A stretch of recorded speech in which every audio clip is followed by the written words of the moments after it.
Hello everyone, मैं अनार सिंह ठाकुर। नमस्ते। आज मैं आपको कक्षा 12वीं का समष्टि अर्थशास्त्र का अध्याय 1 पढ़ाऊंगा। अगर आपको ये वीडियो अच्छा लगे तो लाइक करें, शेयर करें, मेरे चैनल को सब्सक्राइब करें और अंत तक वीडियो ज़रूर देखें, नहीं तो आपको ये यूनिट का अधूरा ज्ञान होगा। आज मैं कक्षा 12वीं के आर्ट और कॉमर्स के बच्चों को काम आने वाली यूनिट नंबर 1 समष्टि अर्थशास्त्र का परिचय ये आपको मैं बताने जा रहा हूँ। आप ध्यान से सुने और इसको बीच में आप वीडियो को ना छोड़े, पूरा वीडियो देखें। इसी के साथ नेक्स्ट पेज में अब स्टार्ट करता हूँ। कक्षा 12वीं में हमें दो अर्थशास्त्र पढ़ने पड़ते हैं, एक तो समष्टि अर्थशास्त्र और एक व्यष्टि अर्थशास्त्र। तो आज हम आपको समष्टि अर्थशास्त्र की यूनिट 1 अध्याय 1 पढ़ाएंगे। टॉपिक है अर्थशास्त्र का अर्थ और परिभाषा। अर्थशास्त्र का अर्थ सभी जानते हैं कि हमारे निजी जीवन में जो सुबह से शाम तक जो लेन देन होता है या हम आर्थिक क्रियाकलाप करते हैं उसे अर्थशास्त्र कहते हैं। किसी का लेना देना ये सभी उसमें आते हैं।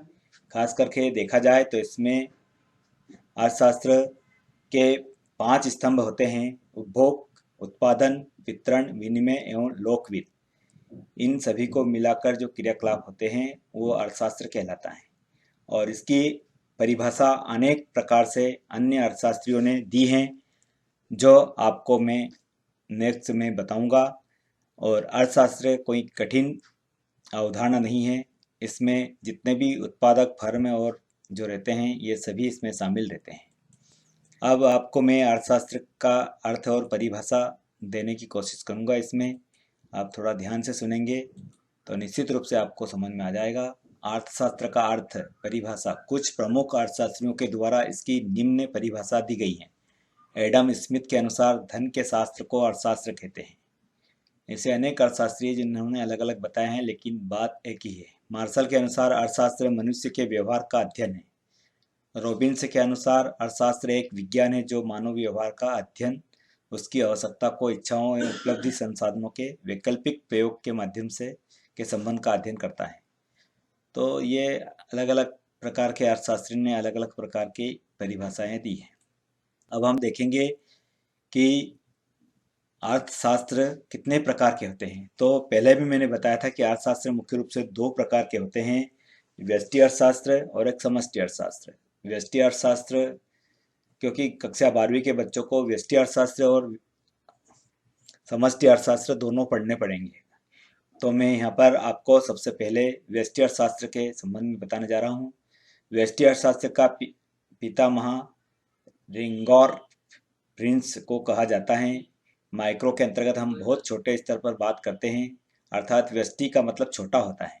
व्यष्टि अर्थशास्त्र के कुछ उदाहरण यहाँ पर दिए हैं मैंने, जैसे प्रति व्यक्ति आय, मांग एवं आपूर्ति, राजस्व रेवेन्यू, उपभोग, कीमत सिद्धांत और मांग सिद्धांत। इस प्रकार से ये अलग अलग प्रकार के इसमें भाग दिए गए हैं, उसे हम व्यष्टि अर्थशास्त्र कहते हैं। इसी प्रकार से देखेंगे कि समष्टि अर्थशास्त्र। अब अगला होता है हमारा मैक्रो। मैक्रो और माइक्रो, इससे ही स्पष्ट होता है कि ये समष्टि का मतलब होता है बड़ा। अब मैक्रो की बात करेंगे। समष्टि अर्थशास्त्र का पिता जॉन कीन्स को कहा जाता है। इसके अंतर्गत हम बहुत बड़े स्तर पर बात करते हैं। यह व्यष्टि का विपरीत है। यहाँ कुछ उदाहरण दिया है मैंने, जैसे राष्ट्रीय आय योजना, कर, बजट, बैंकिंग आदि। ये बड़े स्तर पर होता है, इसलिए ये समष्टि अर्थशास्त्र का हिस्सा है। अगर हम केवल एक व्यक्ति की आय के बारे में आंकलन कर रहे हो तो बहुत छोटे स्तर पर बात कर रहे होते हैं, अतः माइक्रो का पार्ट होगा। लेकिन जब पूरे देश की आय अर्थात राष्ट्रीय आय का आकलन कर रहे होते हैं तब व्यापक स्तर से हो गए हैं, यह माइक्रो का भाग होगा। तो आप दोस्तों समझ गए होंगे माइक्रो और मैक्रो को। समष्टि और व्यष्टि को, व्यष्टि छोटा अर्थशास्त्र होता है, छोटे रूप में इसका काम होता है, और समष्टि में बड़े रूप में होता है। ये दोनों अर्थशास्त्र की परिभाषा क्लियर हो गई होगी आपको। अब मैं आपको बताता हूँ कि इसकी अर्थशास्त्र की प्रकृति क्या है। आप सभी जानते हैं, मैंने पहले बताया था कि अर्थशास्त्र किसी भी आर्थिक क्रियाओं के लेन देन को कहते हैं। अर्थशास्त्र में सामाजिक विज्ञान की वह शाखा है जिसके अंतर्गत वस्तुओं और सेवाओं का उत्पादन, वितरण, विनिमय और उपभोग का अध्ययन किया जाता है। अर्थशास्त्र का शाब्दिक संस्कृत में अर्थ का संबंध धन से है और शास्त्र का धन संबंध ज्ञान से है। यानी धन के ज्ञान को समझना किसी विषय के संबंध में मनुष्य के कार्य का क्रमबद्ध ज्ञान उस विषय का शास्त्र कहलाता है। इसलिए अर्थशास्त्र में अर्थ संबंधी कार्यों का क्रमबद्ध ज्ञान का अध्ययन करना होता है। ये इसकी प्रकृति है। देखेंगे कि इसमें मैंने कुछ जो महत्वपूर्ण प्रश्न होते हैं इस अध्याय के वो आपको बताने की कोशिश करूंगा मैं। यहाँ पर मैंने एक जोड़ी बता दी है आपको व्यष्टि अर्थशास्त्र की। अब हम पूरे चैप्टर को कक्षा 12वीं की यूनिट 1 को हम व्यष्टि अर्थशास्त्र को पढ़ेंगे। इसमें है व्यष्टि अर्थशास्त्र का परिचय। इसमें मैंने एक टेबल दी गई, यहाँ पर जोड़ी दी गई है कि व्यष्टि अर्थशास्त्र का अंग है तो हम देखेंगे कीमत विश्लेषण से, और आधारभूत आर्थिक समस्या का है तो हम देखेंगे सीमितता और चुनाव से। राज्य का हस्तक्षेप नहीं है तो इसका संबंध है पूंजीवादी अर्थव्यवस्था। व्यापार पर कोई प्रतिबंध नहीं है, इसका सीधा सीधा मतलब है कि खुली अर्थव्यवस्था। इसके बाद है उत्पादन संभावना वक्र की मान्यता, तो ये सभी साधनों का कुशलता से पूर्ण प्रयोग होता है। ये जोड़ी यहाँ पर बताई हमने, नोट कर लीजिए आप कॉपी पेन लेकर के। हम आगे चलते हैं। यहाँ पर मैंने एक शब्द जो आते हैं हमारी परीक्षा के अंतर्गत उनका यहाँ पर मैंने वो बताया है विश्लेषण। जैसे भारत में किस अर्थव्यवस्था को अपनाया गया है तो मिश्रित अर्थव्यवस्था को, मिली जुली को। उत्पादन संभावना वक्र मूल बिंदु की ओर कैसे होता है तो न तो दर होता है। इसके बाद शोषण का सरलीकरण किस अर्थव्यवस्था का दोष है तो समाजवाद का। चुनाव की सूची बनाने वाला वक्र कौन सा है तो यहाँ पर लिखा है उत्पादन संभावना वक्र। वक्र संघर्ष किस अर्थव्यवस्था की विशेषता है तो देखेंगे पूंजीवाद की। तो यहाँ पर हमने इस प्रकार से यह बताया है कि वन वर्ड भी आपको याद रखना चाहिए, इन्हें भी आप नोट डाउन करें। साथ ही अब मैं आपको बताऊंगा कि समष्टि अर्थशास्त्र से क्या आशय है, इसकी दो विशेषता पहले वैसे बता चुका हूं लेकिन फिर भी मैं आपको यहाँ बताऊंगा कि समष्टि अर्थशास्त्र का आशय। समष्टि अर्थशास्त्र ज्ञान की वह शाखा है जो संपूर्ण अर्थव्यवस्था एवं अर्थव्यवस्था से संबंधित बड़े योग व औसत उनके व्यवहार एवं परस्पर संबंधों का अध्ययन करती है। समष्टि अर्थशास्त्र की विशेषता दो प्रकार की होती है। समष्टि अर्थशास्त्र की विस्तृत धारणा, एक तो इसमें आता है कि समष्टि अर्थशास्त्र की धारणा विस्तृत है, इसमें छोटी इकाई को महत्व नहीं दिया जाता बल्कि इसकी सहायता से राष्ट्रीय एवं अंतर्राष्ट्रीय समस्या का हल निकाला जाता है। अतः समष्टि अर्थशास्त्र प्रायोगिक अर्थव्यवस्था को महत्व देता है। इसी प्रकार से विस्तृत विश्लेषण भी होता है इसमें। समष्टि अर्थशास्त्र में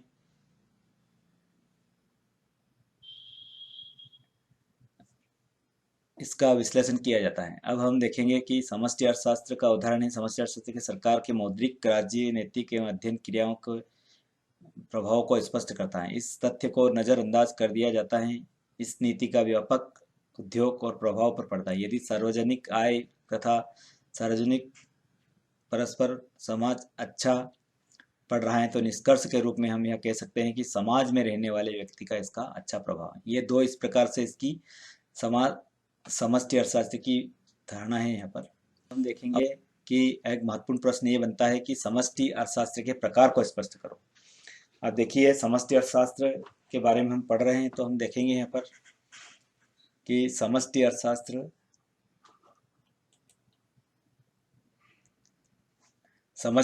का प्रमुख प्रकार निम्न है। समष्टि अर्थशास्त्र की स्थिति।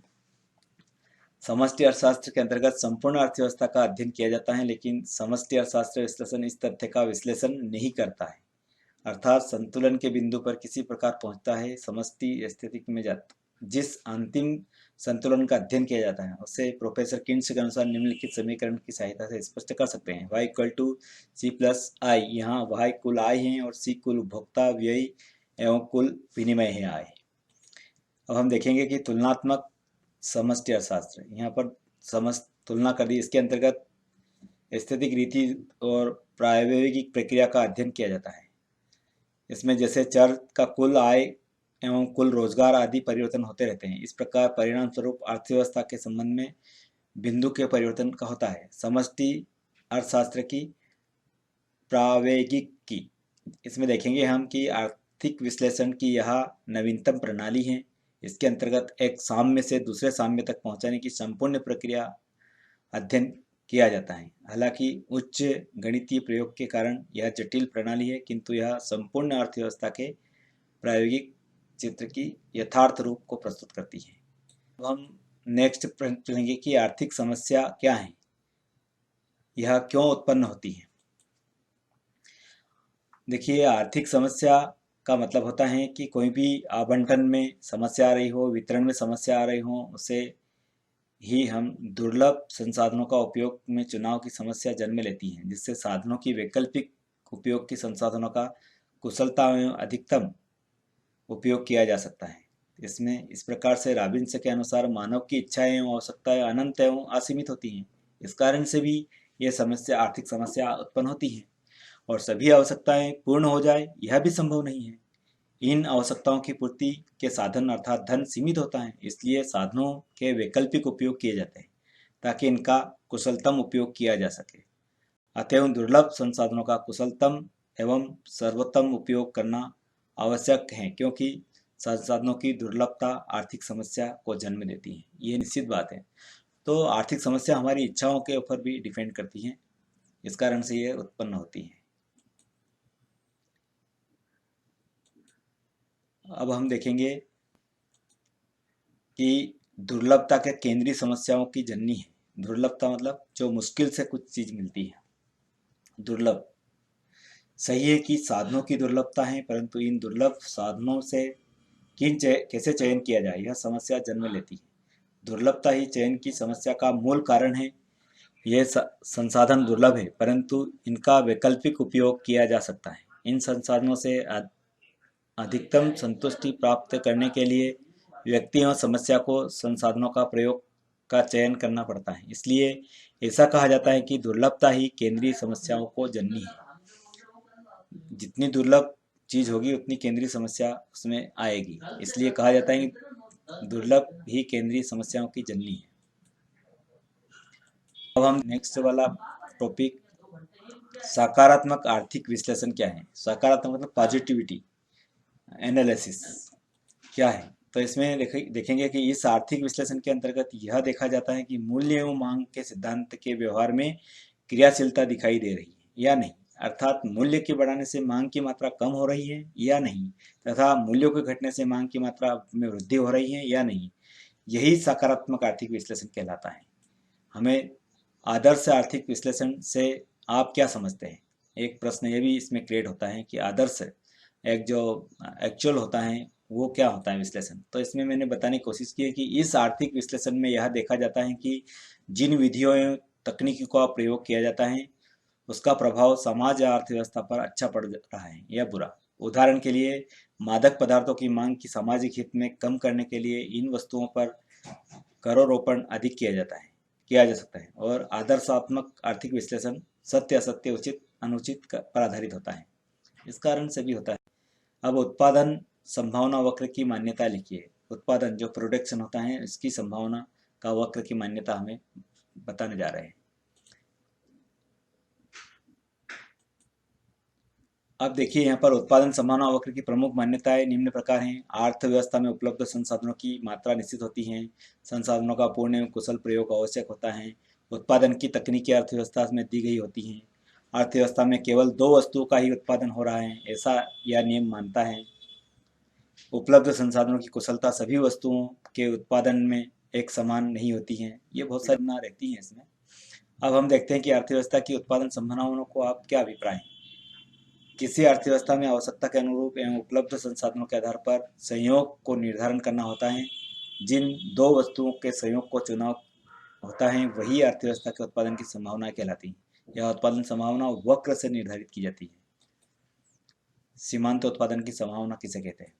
अब देखेंगे कि यहाँ पर सीमांत उत्पादन संभावना से अभिप्राय है उस लागत से है जो एक अतिरिक्त इकाई उत्पादन करने की अवसर लागत होती है। अंतिम वस्तु की लागत की संभावना सीमांत कहलाती है। अब नेक्स्ट पॉइंट है हमारा कि व्यष्टि एवं समष्टि अर्थशास्त्र में मेन अंतर क्या होता है। पहले भी बता चुके हैं, वैसे स्पष्ट हैं, आशय है।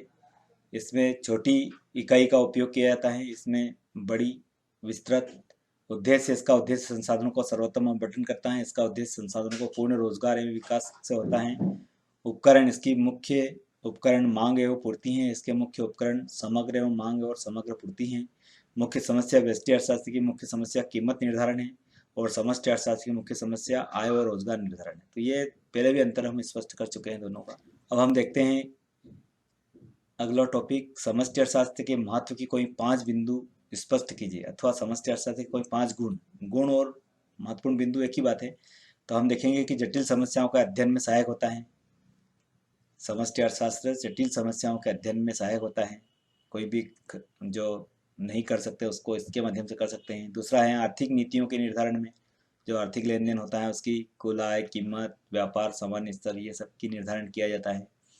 और तीसरा है व्यष्टि अर्थशास्त्र के अध्ययन में सहायक होता है। इससे अध्ययन भी किया जा सकता है, अध्ययन के सहायक होता है, क्योंकि व्यक्तिगत इकाई अपने विश्लेषण में समष्टि अर्थशास्त्र की सहायता लेती है और आर्थिक विकास का अध्ययन करती है और मुद्रा एवं मूल्य के निर्धारण में सहायक होती है। तो इस प्रकार से समष्टि अर्थशास्त्र की ये 5 गुण होते हैं। हेलो दोस्तों, नमस्ते, थैंक यू पूरा वीडियो देखने के लिए। अब आपको नेक्स्ट वीडियो के लिए मेरा चैनल सब्सक्राइब करना होगा, बेल आइकन पर क्लिक करना होगा।